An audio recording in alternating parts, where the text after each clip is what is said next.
tapi orang tua saya sudah meninggal. Ada apa enggak ya Rasulullah caranya saya agar bisa berkhidmat birrul walidain kepada kedua orang tua saya? Dijawab oleh Rasulullah, na'am, iya, ada 4. Dalam satu riwayat dikatakan na'am, iya, ada 5. Kata Rasulullah, yang pertama, lakukan as-salatu alaihima. Yang kedua, lakukan al-istighfaru lahuma.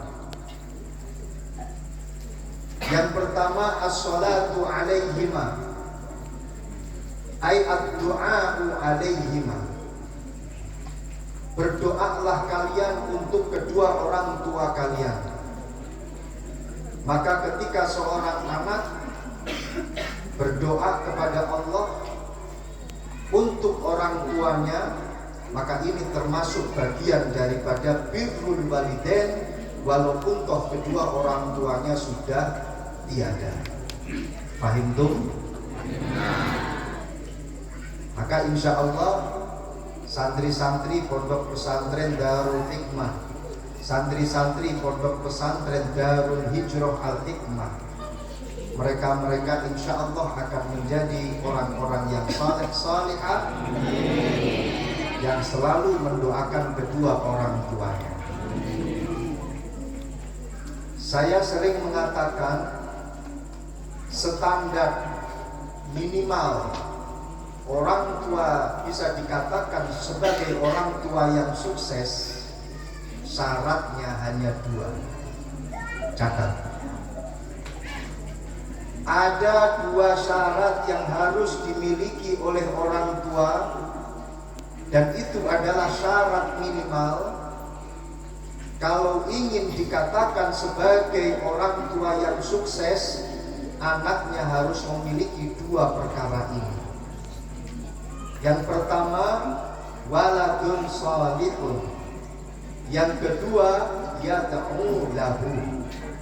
Seperti yang disampaikan oleh Rasulullah sallallahu alaihi wasallam.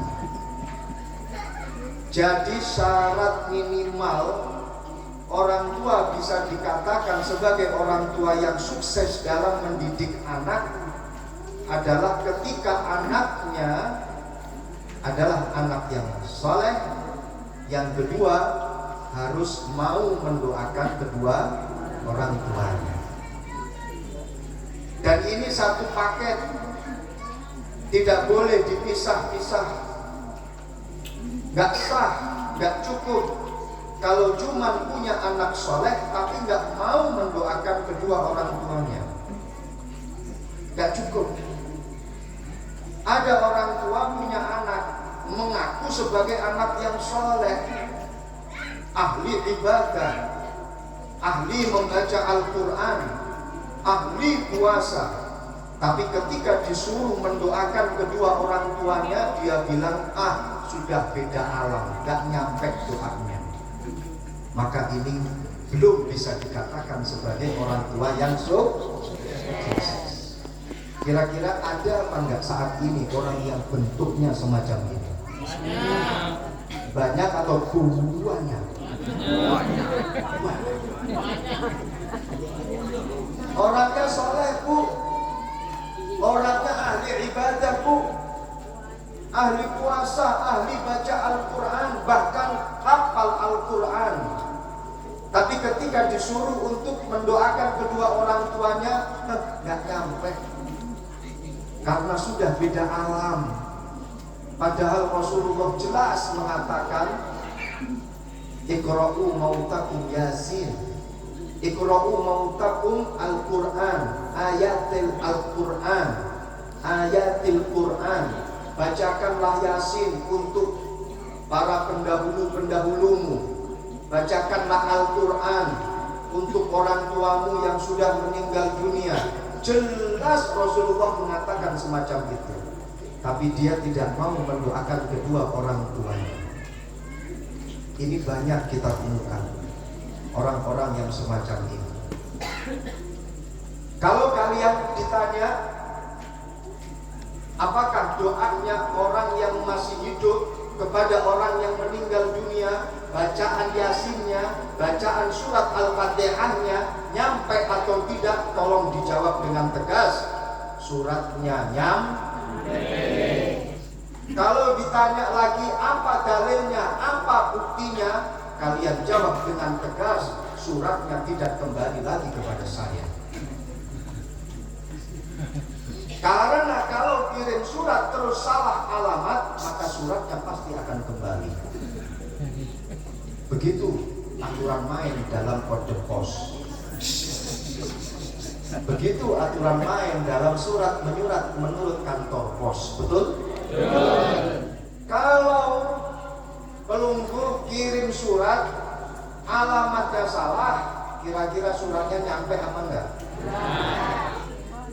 Kalau pelunggu kirim uang transfer alamatnya salah, kira-kira tertolak apa enggak? Tapi kalau alamatnya benar, suratnya nyampe enggak? Maka kalau kita baca surat Yasin, surat Al-Fatihah, dan juga surat-surat yang lainnya, kita kirimkan kepada para pendahulu kita, kemudian suratnya nggak nyampe kepada kita, berarti suratnya sudah sampai pada tujuan.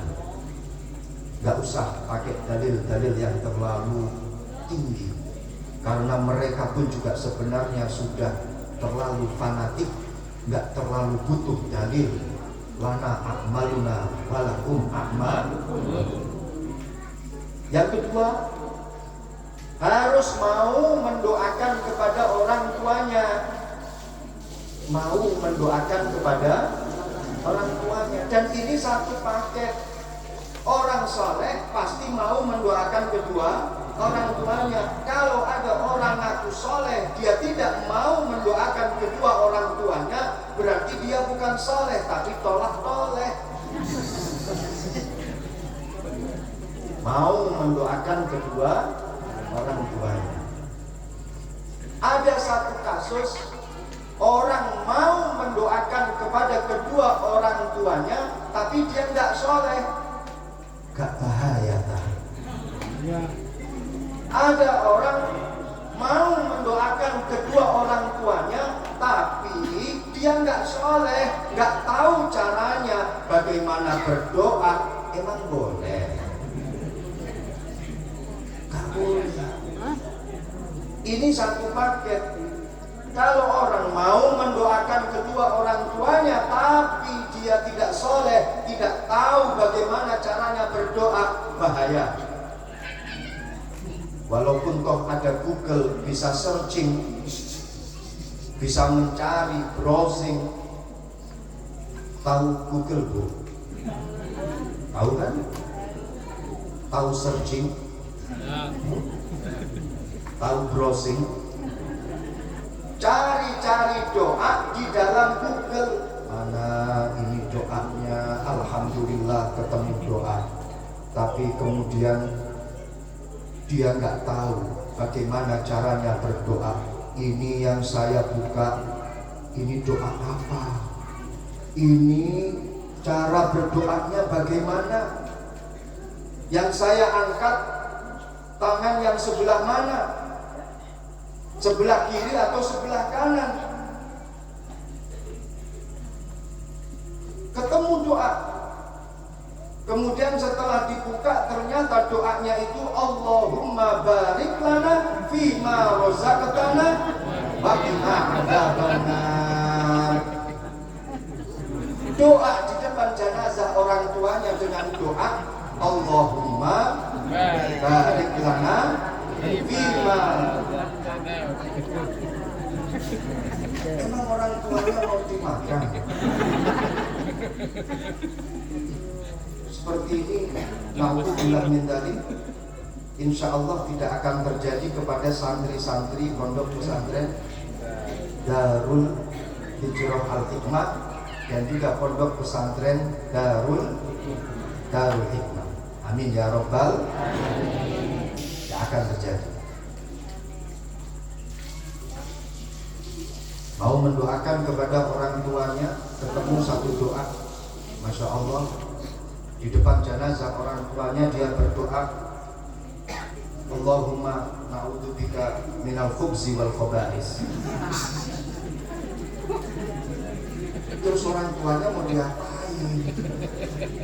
Doanya pas, tapi cuman permasalahannya adalah peletakan doanya itu yang tidak pas.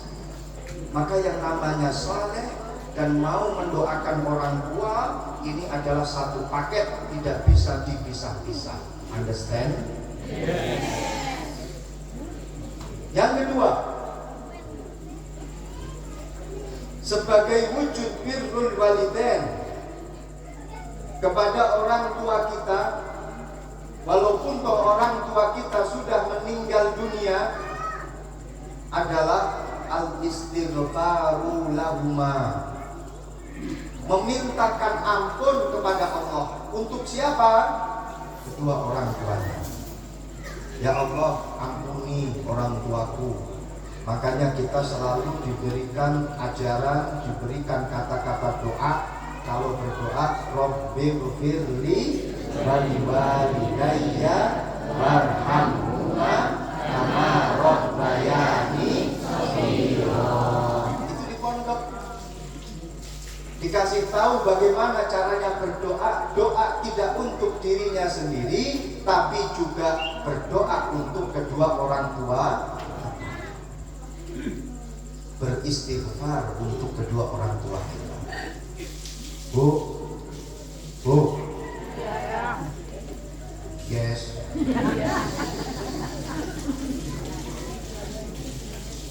Pelunggu pengen naik derajatnya kelak nanti di akhirat atau enggak? Pelunggu pengen naik derajatnya kelak nanti di surganya Allah apa tidak? Pengennya pengen aja atau pengen banget? Emang yang ini tahu banget? Rasulullah pernah dawuh bilang kepada sahabatnya, innar rajula la turfa'u darajatuhu fil jannah. Kelak nanti orang itu akan dinaikkan derajatnya oleh Allah ketika mereka ada di surganya Allah.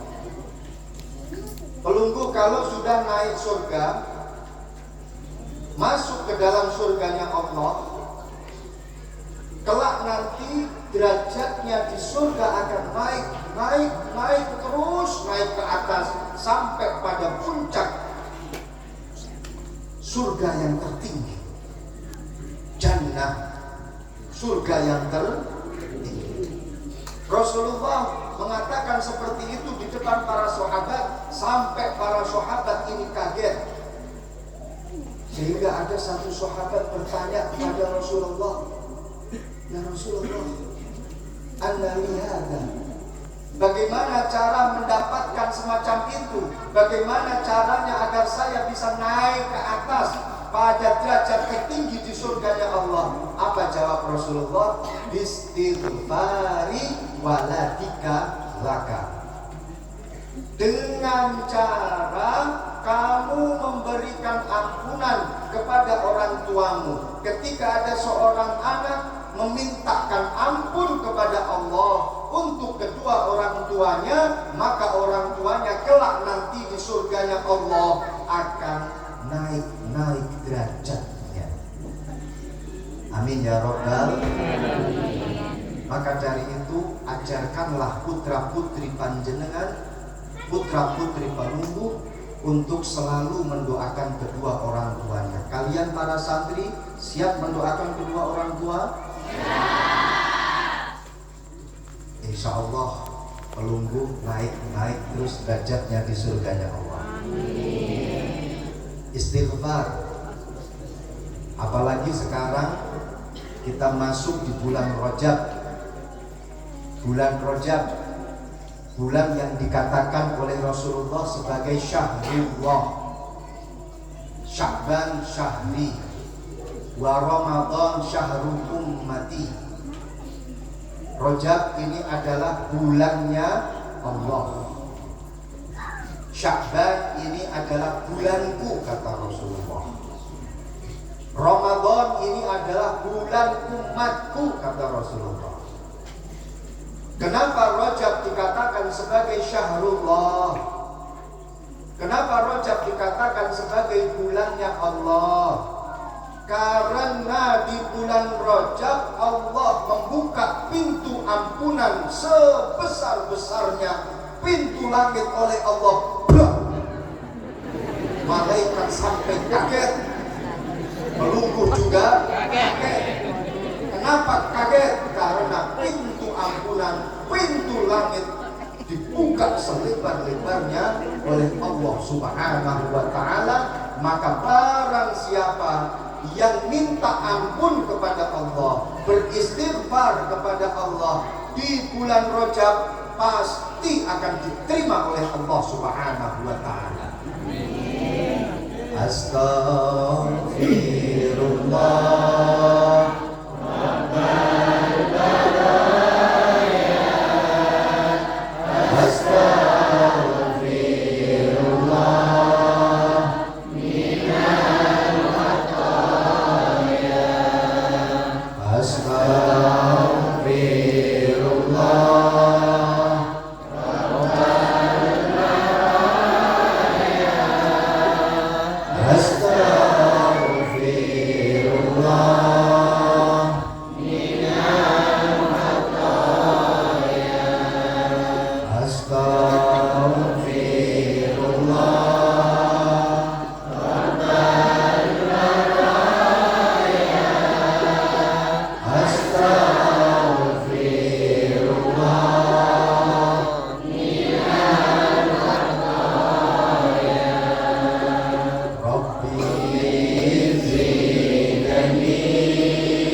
Pintu ampunan dibuka lebar oleh Allah.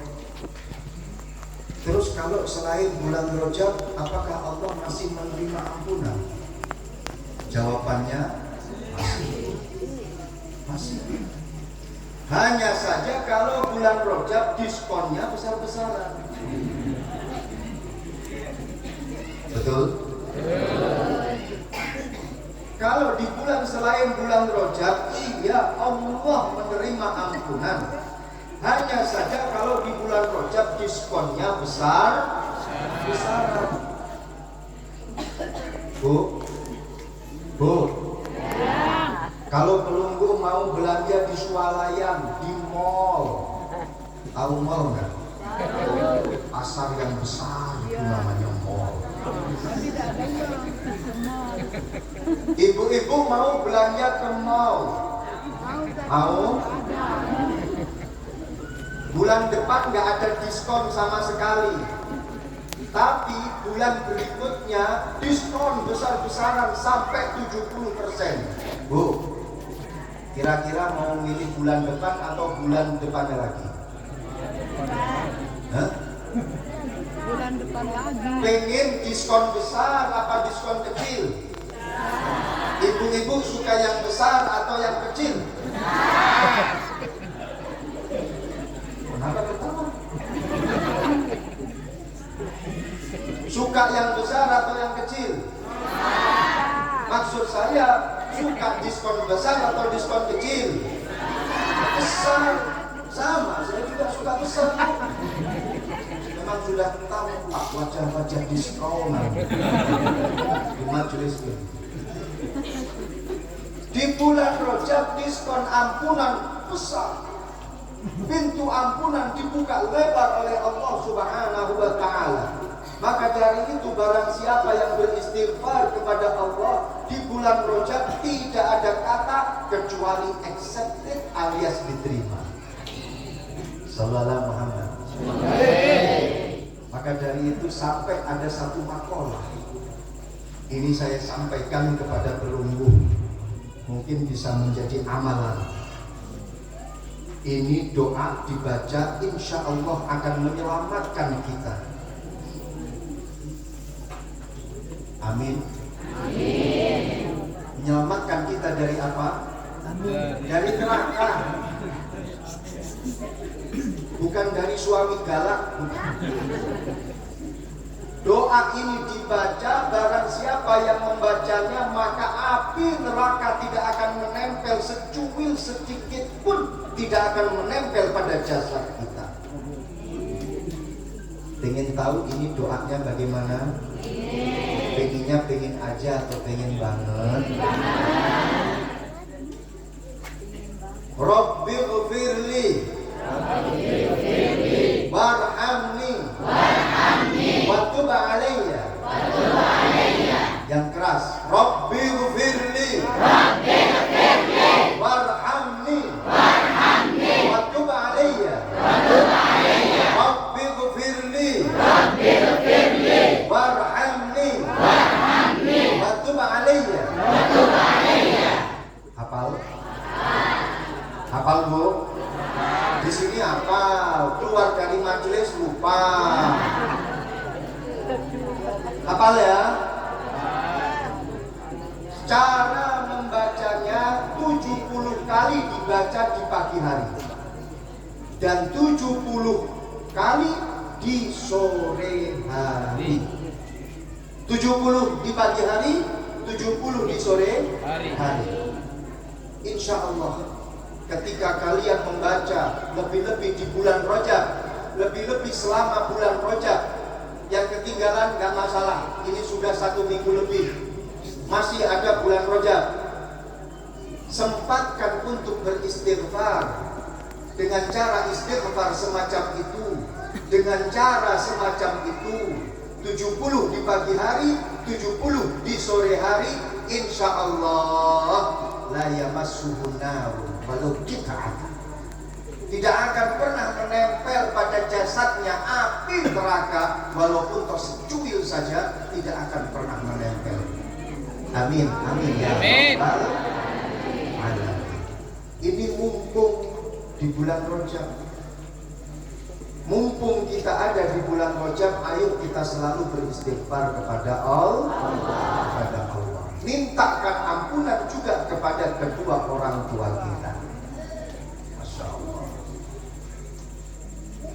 Yang ketiga, apa yang kita lakukan untuk berbakti kepada orang tua kita, walaupun toh orang tua sudah meninggal dunia? Wa infadu ahdima, melanjutkan apa yang menjadi janjinya, melanjutkan wasiatnya, melanjutkan keinginannya.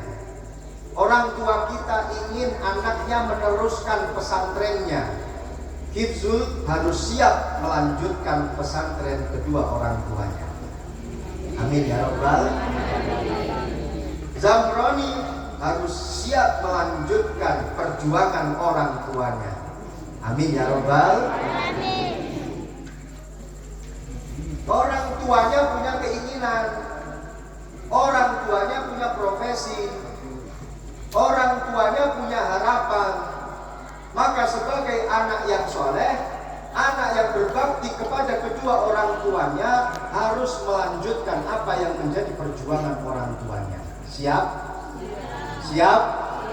Alhamdulillah. Yang keempat, wasilatul walad ila man la tasilu illa bihima. Satu riwayat dikatakan wasilatul walad ila wuddi abihi. Ketika seorang anak itu masih tetap menyambung hubungan dengan teman-teman, kerabat, para orang tuanya, masih tetap sambung. Maka ini adalah satu bentuk birrul walidain, berbakti kepada orang tua, walaupun toh orang tuanya sudah tiada, ketika dia masih sambung silaturahmi dengan kerabat-kerabat orang tua, dengan teman-temannya orang tua, masih sambung silaturahmi, maka ini juga termasuk bagian daripada birrul walidain. Yang kelima, wa ikramu shadiqihima, memuliakan teman-temannya orang tua. Dulu orang tua berteman dengan siapa? Tahu kalau itu adalah temannya orang tua. Ketika seorang anak tetap memuliakan, ketika seorang anak sambung silaturahmi dan memuliakan teman orang tuanya, maka itu juga termasuk bentuk daripada birrul walidain.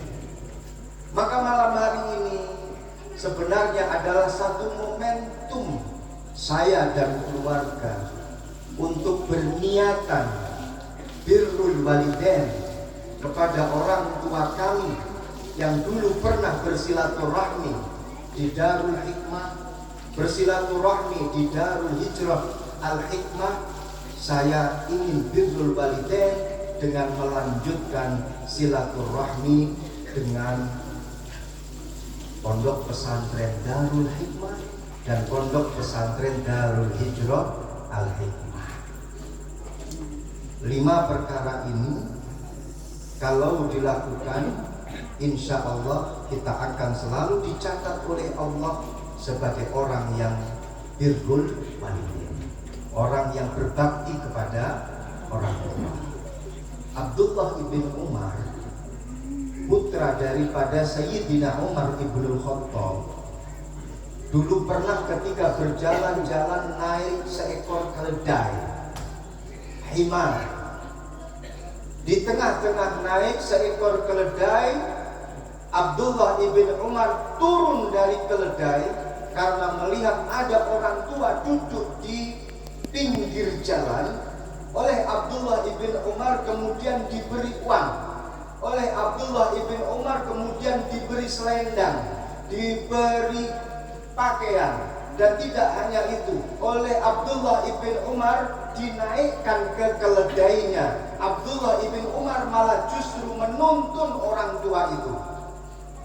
Asistennya Abdullah ibn Umar, muridnya Abdullah ibn Umar bertanya-tanya di dalam hatinya, ya Abdullah ibn Umar, bukankah dia adalah seorang badui biasa, orang yang gak punya pangkat, orang yang gak punya jabatan, kenapa kau memuliakan sampai sebegitunya? Dijawab oleh Abdullah ibn Umar, karena dia adalah temannya bapak saya.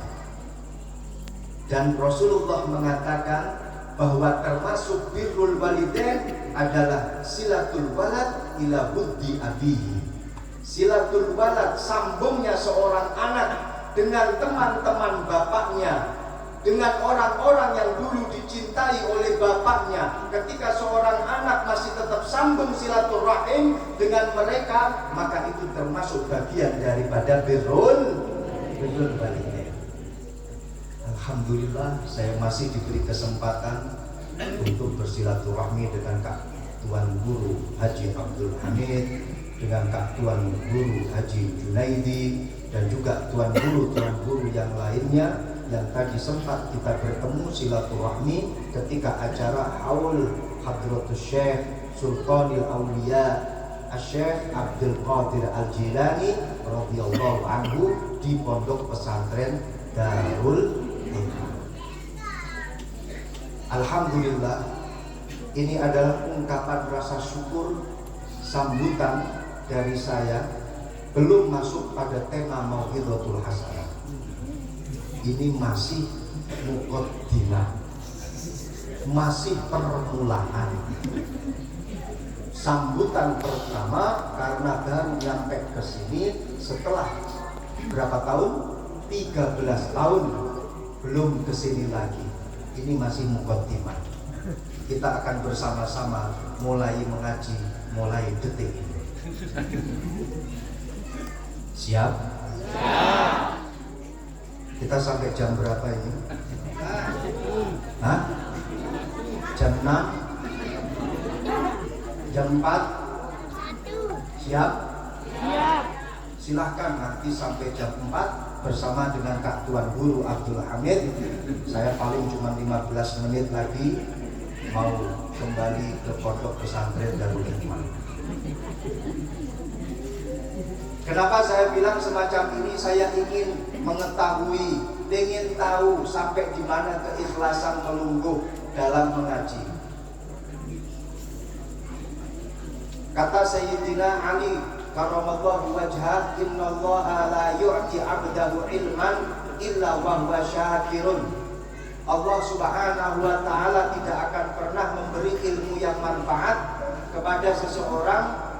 Dia berangkat ngaji tidak akan mendapatkan ilmu yang manfaat walaupun toh pulang bawa berkat. Dia tidak akan membawa ilmu yang manfaat kecuali siapa? Kata Sayyidina Ali karramallahu wajhah, kecuali orang yang di dalam hatinya ada rasa syukur kepada Allah, hadir di majelis pengajian ikhlas karena Allah. Saya ingin tanya kepada Pak Lungguh semuanya, ikhlas apa enggak? Ikhlas. Sampai jam 4 ikhlas apa enggak? Ikhlas. Di sini syukur apa enggak? Syukur. Berangkatnya karena Allah atau tidak? Allah. Saya tadi melihat ketika sampai di sini ada ibu-ibu yang cap merah kerudungnya belum dicopot. Saya khawatir berangkat ke sini bukan karena Allah, tapi karena kerudungnya baru. Kalau nggak salah warna kerudungnya kuning. Coba dicek Bu, masih ada cap merahnya nggak? Nggak ada ya? Berarti semuanya hadir karena Allah. Insya Allah sepakat sampai jam 4. Malam hari ini kita memperingati satu kejadian yang luar biasa, extraordinary, amazing kata Tukul Anwani. Kejadian yang sangat istimewa, yaitu kejadian Isra dan Mi'raj. Di dalam ayatnya di situ dikatakan subhanalladzi asra bi 'abdihi lailan minal masjidil haram ilal masjidil aqsa alladzi barakna haulahu linuriyahu min ayatina innahu huwas samiul basir. Kalian harus ingat, setiap kali ayat yang menjelaskan tentang istimewanya perkara, setiap kali ayat yang menjelaskan tentang luar biasanya kejadian, di situ selalu diawali dengan subhana. Diawali dengan subhana. Sama seperti pelunggu ketika melihat sesuatu yang wow, melihat sesuatu yang wah. Pelunggu ketika melihat ada seorang laki-laki yang tampan sekali, pasti akan mengatakan subhanallah. Bapak-bapak juga sama, ketika melihat ada seorang perempuan yang cantiknya luar biasa, pasti bapak-bapak akan mengatakan subhanallah. Melihat sesuatu yang wah, itu pasti mengatakan subhanallah. Ayat-ayat yang menjelaskan tentang luar biasanya sebuah kejadian itu diawali dengan subhanallah. Contohnya subhanalladzi khalaqal azwaja kullaha. Allah Subhanahu wa taala yang maha suci, yang telah menjadikan semuanya berpasang-pasangan. Ada laki-laki, ada perempuan. Gak ada istilah tengah-tengah antara laki-laki dan perempuan. Yang ada hanyalah laki-laki dan perempuan. Jadi saat ini sedang ramai itu yang namanya suka satu jenis, Bu. Cewek suka sama cewek. Cowok suka sama cowok. Kalau cowok suka sama cowok mungkin masih ada solusinya. Walaupun toh kita juga sulit untuk menggambarkan gimana cowok suka sama cowok. Main anggar. Terus lagi cewek suka sama cewek. Gimana itu caranya? Saya juga nggak bisa membayangkan karena saya bukan cewek. Di dunia ini Allah menciptakan jenis kelamin hanya 2. Zakar sama unsa, laki-laki dan perempuan. Dan ini digandengkan berpasang-pasangan. Dan setiap orang itu pasti punya jodohnya. Di situ ayatnya Subhanalladzi khalaqal azwaja kullaha mimma tumbitul ardi. Allah Subhanahu wa ta'ala menciptakan semuanya itu berpasang-pasangan. Semuanya. Sapi itu ada sapi laki-laki sama sapi perempuan. Kambing ada kambing cowok, kambing cewek. Semuanya ada cowok, ada langit, ada air, ada api. Semuanya berpasang-pasangan. Gak ada istilahnya tengah-tengah, netral, itu gak ada. Semuanya pasti berpasang-pasangan. Ini adalah sesuatu yang menakjubkan. Allah menciptakan semuanya berpasang-pasangan. Satu hal di mana Allah mengatakannya dengan subhana adalah kejadian Isra dan Mi'raj. Karena memang kejadian Isra dan Mi'raj ini tidak pernah terjadi sebelumnya. Tidak ada satu nabi pun yang pernah bertemu dengan Allah Subhanahu wa ta'ala kecuali Nabi Muhammad sallallahu alaihi wasallam. Nabi Musa dulu pernah kirim proposal kepada Allah. Ya Allah, bisa enggak kita ketemu ya Allah? Di mana Musa? Di mana sajalah, yang penting kita bisa bertemu. Ngedet. Allah menyampaikan kepada Nabi Musa, kau tidak akan kuat ketemu denganku ya Musa. Sebelum aku turunkan zatku di muka bumi, lihatlah itu gunung Turisina. Sebelum Allah datang, gunung Turisina yang paling besar, malaikat kaget lagi. Melungguh juga kaget. Hancur berkeping-keping itu gunung Turisina. Akhirnya Nabi Musa semakut. Apa semakut bahasa Lomboknya? Pingsan. Pingsan bahasa Indonesia. Palang.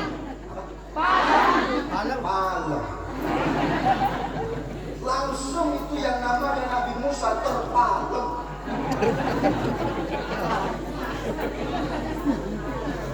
Semakut. Bahkan ketika Nabi Muhammad sallallahu alaihi wasallam akan masuk ke dalam wilayah di mana akan bertemu dengan Allah, malaikat Jibril banting setir, undur diri mau ke belakang. Rasulullah kemudian berkata kepada malaikat Jibril, ya Jibril, bukankah kita bersama-sama sejak awal, mulai dari Makkah sampai ke Masjidil Aqsa, dari Masjidil Aqsa naik sampai ke Sidratul Muntaha, kita bersama-sama. Sekarang kita akan bertemu dengan Allah. Ini adalah finishnya, ini adalah akhir daripada perjalanan kita. Kita akan bertemu dengan Allah. Tapi kenapa kau malah banting setir? Kenapa kau malah undur diri? Bukankah kita selalu bersama, ya? Kenapa saat ini kau berpisah denganku? Mana kata kata sejatimu? Mana kata setiamu, Jibril?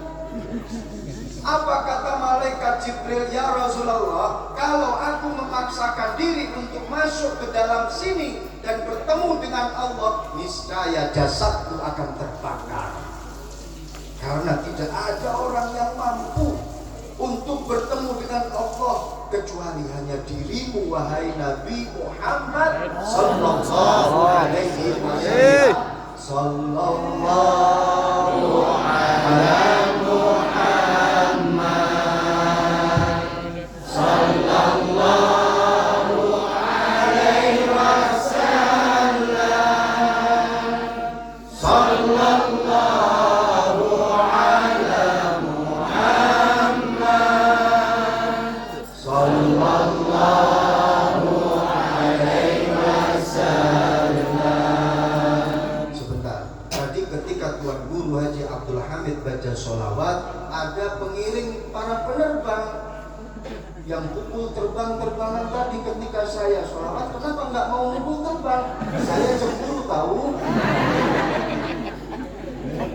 Ayo dipukul. Bagian hadroh masih ada di lokasi kak?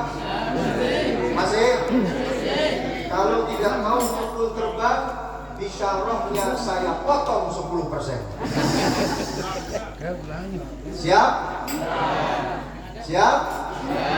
Jiro lupa. Sallallahu alaihi Muhammad sallallahu alaihi wasallam. Sallallahu alaihi Muhammad sallallahu alaihi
dengan Allah, ada satu suara sambutan dari Allah Subhanahu wa Ta'ala.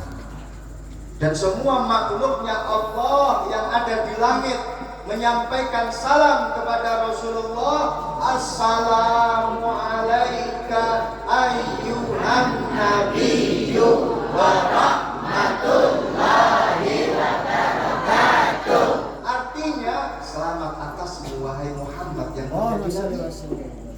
Dan kamu mendapatkan rahmat dari Allah wahai Nabi. Kamu mendapatkan barokah dari Allah wahai Nabi. Ketika Rasulullah Isra dan Mi'raj, Rasulullah mendapatkan 3 hadiah super duper istimewa. Apa saja hadiahnya? 1, selamat dunia dan akhirat. Melunggu pengen apa enggak? Pengen. Selamat dunia dan akhirat. Tidak hanya itu, Rasulullah mendapatkan rahmat dari Allah, dikasih sayangi oleh Allah di dunia dan juga di akhirat. Melunggu pengen rahmatnya Allah? Pengen rahmatnya Allah dunia dan akhirat? Tidak hanya itu, Rasulullah mendapatkan barokah minallah, kebaikan di dunia dan akhirat. Melunggu dapat barokah dari Allah? Pengennya pingin aja atau pingin banget? Ini hadiah istimewa. Pelunggu ketika mendapatkan hadiah yang super istimewa, kira-kira ingat sama tetangga apa enggak? Lupa. Betul? Pelunggu ketika mendapatkan door prize super besar hadiahnya, mobil Mercedes Benz. Apakah terus kemudian mau berbagi dengan tetangga? Ini rodanya buat kamu tetangga saya. Ini kap mesinnya buat tetangga saya.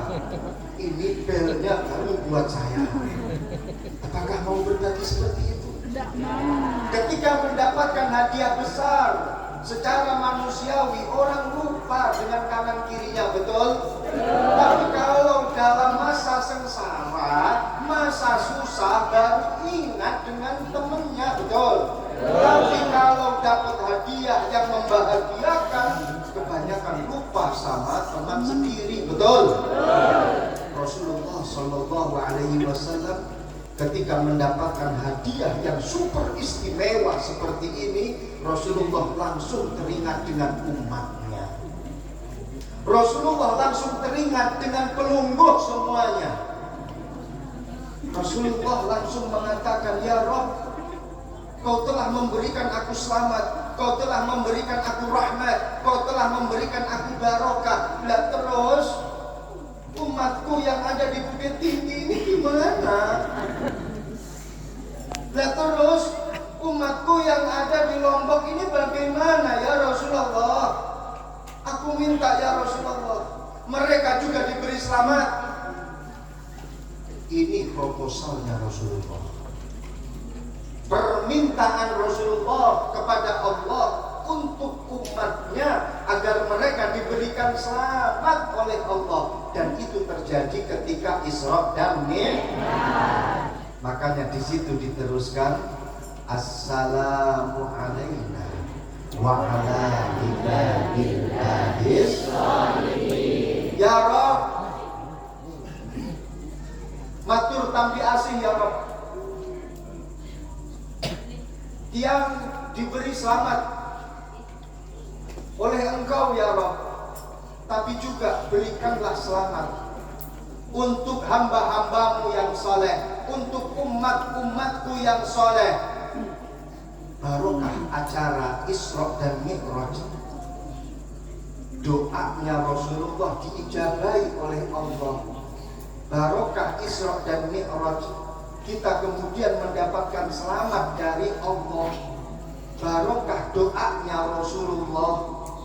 Maka ketika ada orang yang memperingati Isra dan Mi'raj, itu berarti orang yang punya tata krama, orang yang punya matur suwun, orang yang punya matur tampi asih. orang yang punya adab, orang yang punya akhlak sudah ditolong oleh Rasulullah. Terus kemudian kita berterima kasih kepada Rasulullah untuk selalu bersolawat memperingati acara Isra dan Mi'raj, maka insya Allah barokah acara Isra dan Mi'raj kita masuk dalam kategori umatnya Rasulullah yang punya tata krama, akhlak yang indah kepada Rasulullah Sallallahu Alaihi Wasallam. Kalau sudah ditolong sama orang, kira-kira mau bilang terima kasih apa enggak? Bilang terima kasih apa enggak? Sekarang ini yang menolong kita Rasulullah, Palungguh mau terima kasih apa enggak? Terima kasih. Acara ini acara terima kasih kita kepada Rasulullah yang telah menyelamatkan kita. Understand? Kalau ada orang yang tidak mau memperingati acara Isra dan Mi'raj, berarti dia adalah umatnya Rasulullah yang tidak punya inteng-inteng, kata orang Jawa, yang tidak punya digo, yang tidak punya akhlak, yang tidak punya sopan. Kalau kata orang Lombok itu apa? Hah? Sopan. Kasoan. Itu kasoan. Kaosan.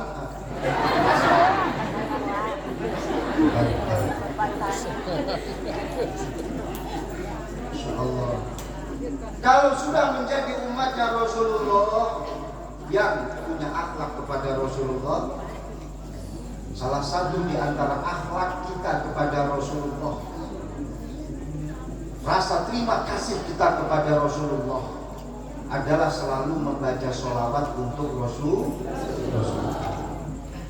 Rasulullah itu orang yang paling banyak memberikan kebaikan kepada kita, orang yang paling banyak memberikan kebaikan kepada kita. Maka sudah menjadi kewajiban kita untuk selalu mencintai Rasul.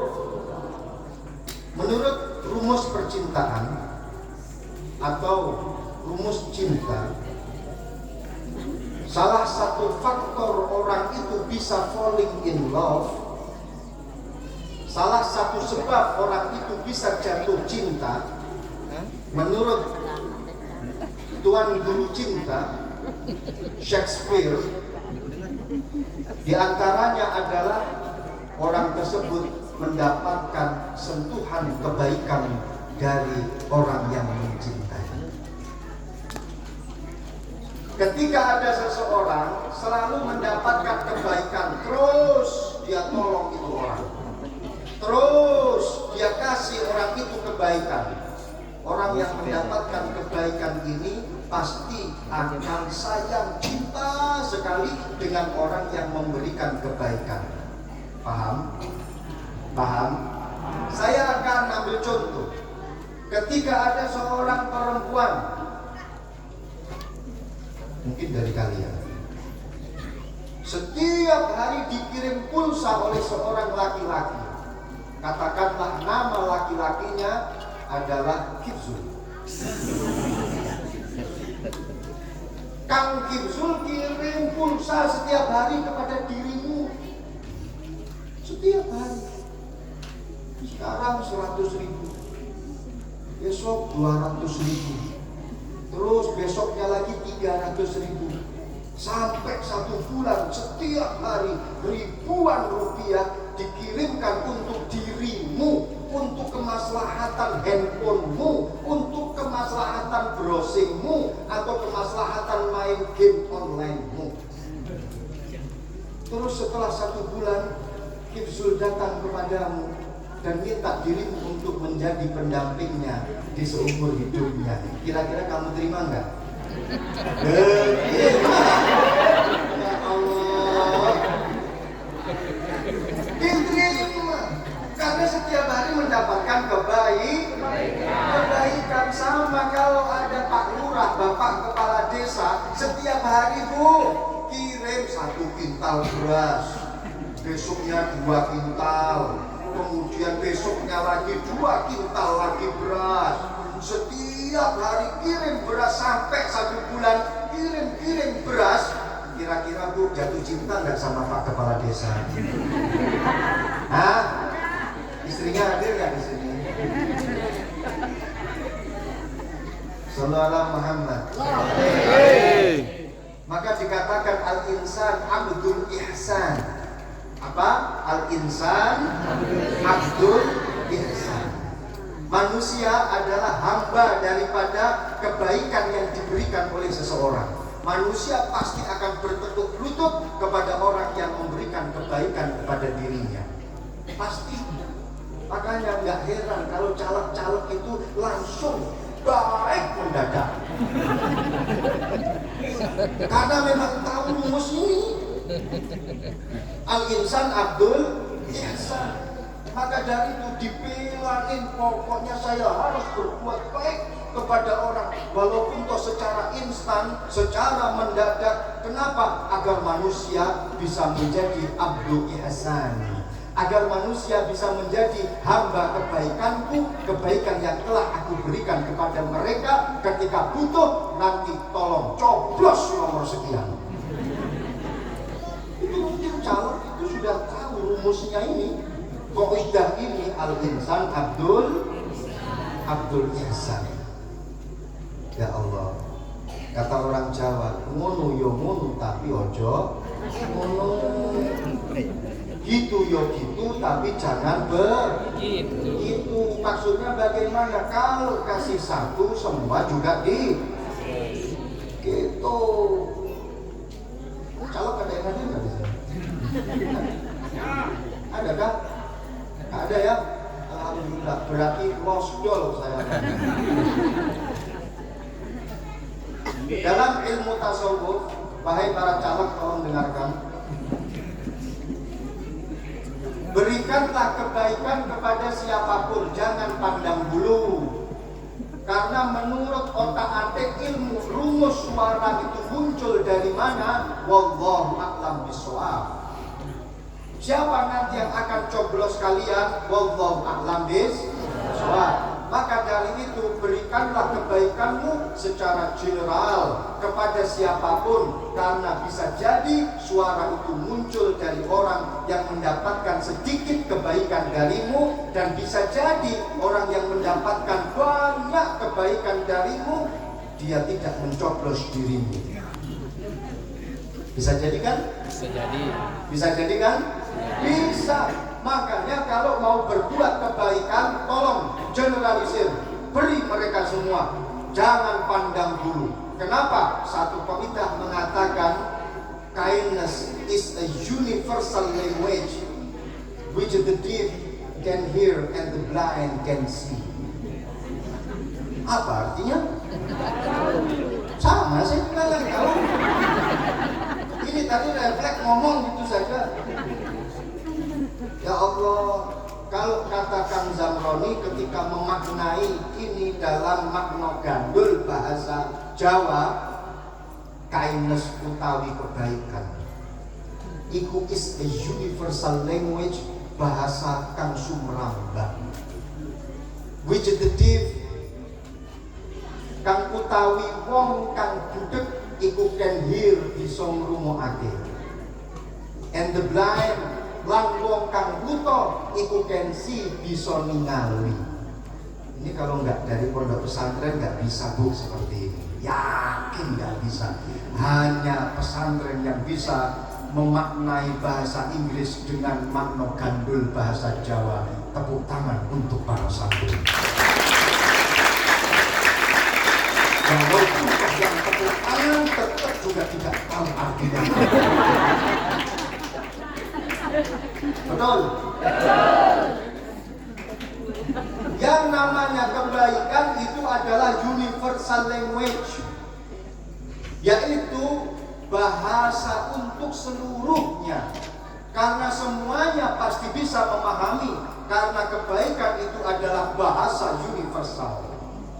Semua bisa merasakan, semua bisa memahami, which the deaf can hear. Bahkan orang yang budek Apa budek?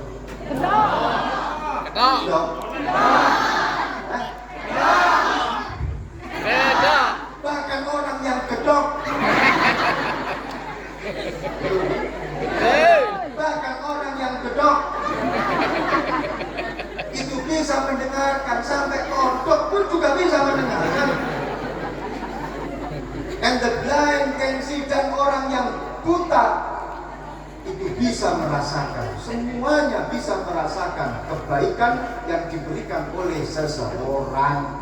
Makanya kalau mau berbuat kebaikan, jangan pilih-pilih menyelamatkan orang dari kecelakaan, tabrakan bus, terus kemudian mau diselamatkan, ditanyain terlebih dahulu kau coblos nomor berapa.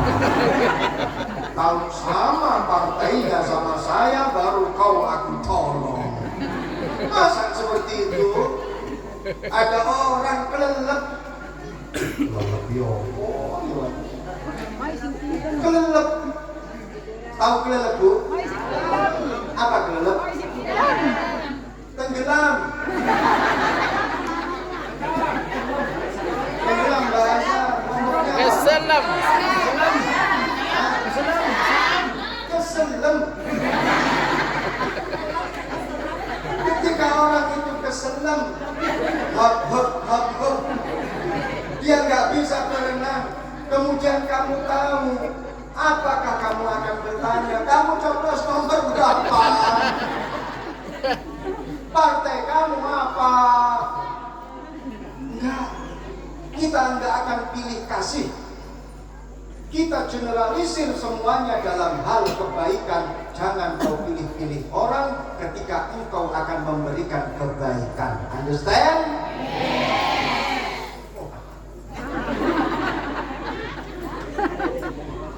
Ya Allah. Dalam kajian ilmu tasawuf, masalah orang berbuat kebaikan itu ada tingkatan. Tolong ini harus diketahui, khususnya para caleg. Ini kan live di YouTube live ya? Hah? Live enggak? Hah? Rekam? Alhamdulillah, berarti lebih bebas lagi. Nanti kalau ada yang kepleset ngomong, tolong diedit ya. Gak bilang dari tadi kalau ini rekod pertama. Kalau tahu gitu saya tadi los-losan. Wes, saya kita ngomongin los-dol, ini cuma rekaman. Jadi menurut kajian ilmu tasawuf, dalam hal memberikan kebaikan, idza ahsanta ila man yuhsinu ilaika fa anta al-mu'min al-wafi. Ketika ada seseorang berbuat baik kepada orang lain dan orang tersebut pernah berbuat baik kepada dirinya, maka dia adalah seorang mukmin yang tahu diri, al-mu'min al-wafi. Wa idza ahsanta man lam yuhsin ilaika fa anta al-karim al-khafi. Ketika ada seseorang kau berbuat kebaikan kepada dirinya, padahal dirinya belum pernah berbuat kebaikan kepada dirimu, maka dirimu adalah masuk dalam kategori al-karim al-khafi, orang mukmin yang mulia, yang samar amalnya, alias amalnya tersembunyi, amalnya besar tapi tersembunyi. Wa idza ahsanta man asaa ilaika fa anta al-mu'min as-safi. Ketika engkau berbuat baik kepada orang lain dan orang lain itu sebenarnya berbuat jelek kepada dirimu, tapi engkau masih tetap berbuat baik kepada dirinya, padahal dia musuhmu, maka orang yang semacam ini masuk dalam kategori al-mu'min as-safi, seorang mukmin yang memiliki hati yang bersih. Dan ini adalah tingkatan yang paling tinggi. Rasulullah Shallallahu Alaihi Wasallam, beliau adalah al-mu'min as-safi. Beliau adalah seorang mukmin yang memiliki hati yang bersih. ketika akan memberikan kebaikan tanpa pandang bulu, tanpa pilih kasih, semua diberi kebaikan oleh Rasulullah karena Rasulullah rahmatan lil. Pernah dulu para pelunggu, Rasulullah ketika melewati jalan selalu ada orang tua, perempuan lagi, cerewetnya naudzubillah min dzalik. Ini perempuan sudah tua bangka. Ketika Rasulullah lewat di depannya, dan setiap hari Rasulullah lewat di depannya, selalu dicemooh, selalu dimaki-maki dengan pakai lisannya yang super cerewet semacam itu. Rasulullah selalu dicaci. Suatu ketika Rasulullah lewat, sepi, nggak ada cacian, nggak ada makian. Rasulullah malah terheran-heran, kok nggak double stereo hari ini? Kok nggak ada suara cacian hari ini? Nggak ada suara makian hari ini? Dicari oleh Rasulullah, dicari. Coba kalau pelunggu jalan di depan rumah tetangga, ini tetangga istiqomah dalam mencaci dan memaki. Kepada pelunggu, kira-kira pelunggu mau tetap lewat di depan rumah itu atau cari jalan lain? Cari jalan lain.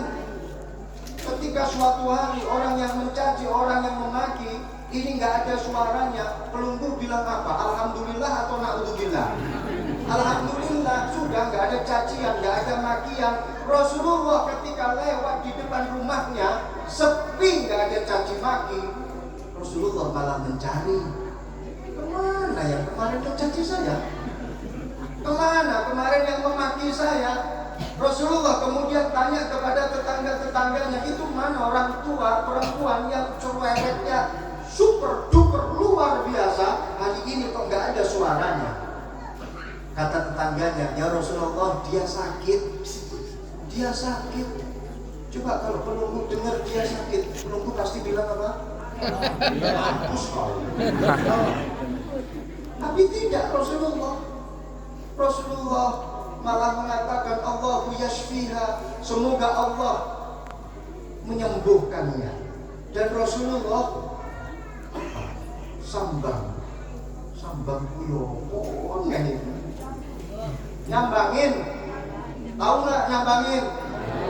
Paham? Disambangin sama Rasulullah, disamperin ke rumahnya, didatengin di rumahnya. Benar nggak sakit? Rasulullah akan mendoakannya.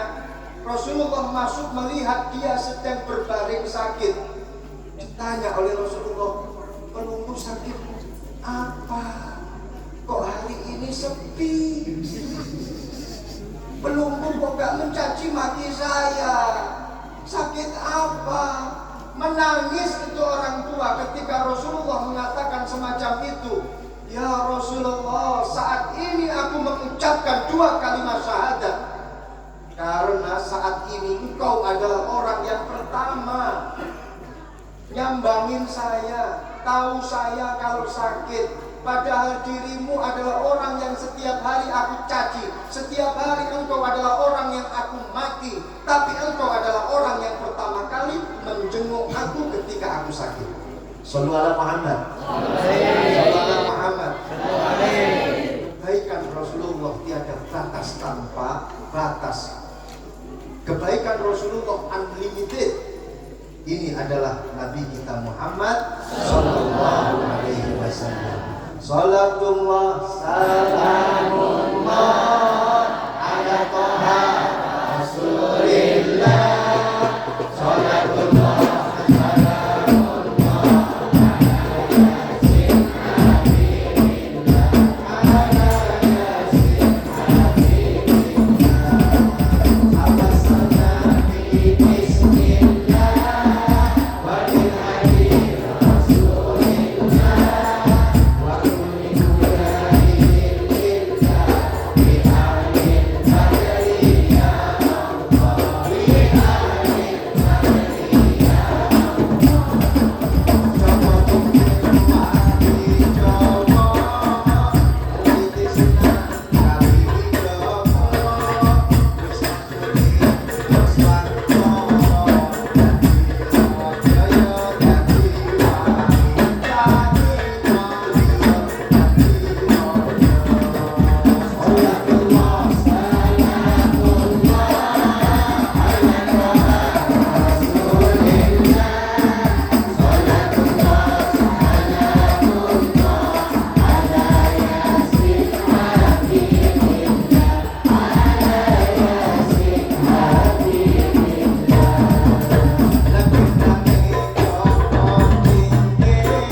Sampun atau sudah?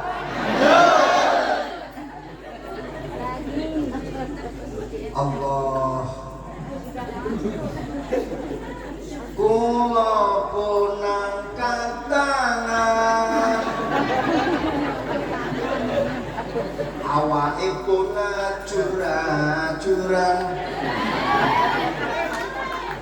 Kula tak milih pamit, boyok niki pun krasa sakit. Sama.